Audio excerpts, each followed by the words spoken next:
तुमच्यासोबत कधी असं झालंय सकाळी उठल्यावर तोंड कडू लागतं किंवा तोंडामध्ये कडू चव रेंगाळते, ब्रश केल्यानंतरही फ्रेशनेस किंवा जो फ्रेशनेस फील आहे तो येत नाही. कधी कधी सकाळी उठल्यानंतर तोंड जे आहे ते कोरडं जड आणि विचित्र चव येत राहते. अनेक लोकांना हा त्रास असतो, पण फार कमी लोक त्यामागचं खरं कारण समजून घेण्याचा प्रयत्न करतात. बऱ्याच वेळा हे फक्त तोंडाचे प्रॉब्लेम नसतात, यामागे ॲसिडिटी, डायजेशनची गडबड असणे किंवा ॲसिड रिफ्लक्स कारणीभूत असू शकतं. मेडिकल भाषेमध्ये अनेक वेळा याचा संबंध ॲसिड रिफ्लक्स किंवा डायजेस्टिव्ह इम्बॅलन्सशी जोडला जाऊ शकतो.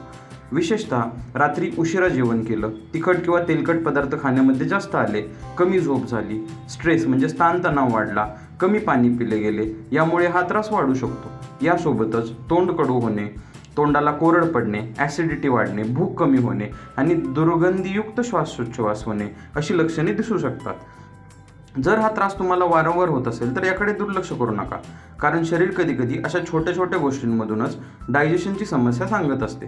होमिओपॅथीमध्ये फक्त कडूपणा कमी करणे नाही, तर डायजेशन बॅलन्स करणे, त्याचा रिकरन्स कमी करणे यावर फोकस केले जाते. सिम्पटमनुसार नक्सोमिका आहे, लायकोपोडियम आहे, चिलोडोनियम आहे, यांसारखी बरीच औषधे आहेत जी वापरली जाऊ शकतात.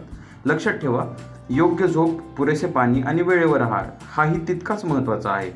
सकाळी तोंड कडू लागणं ही गोष्ट छोटी वाटू शकते, पण ती एक शरीराचा सिग्नल असू शकते. जर तुम्हाला ही माहिती आवडली असेल तर नक्कीच व्हिडिओला लाईक करा. अशाच हेल्थ रिलेटेड माहितीसाठी चॅनलला सबस्क्राईब करा आणि कन्सल्टेशनसाठी स्क्रीनवर दिलेल्या नंबरवरही तुम्ही संपर्क करू शकता. धन्यवाद.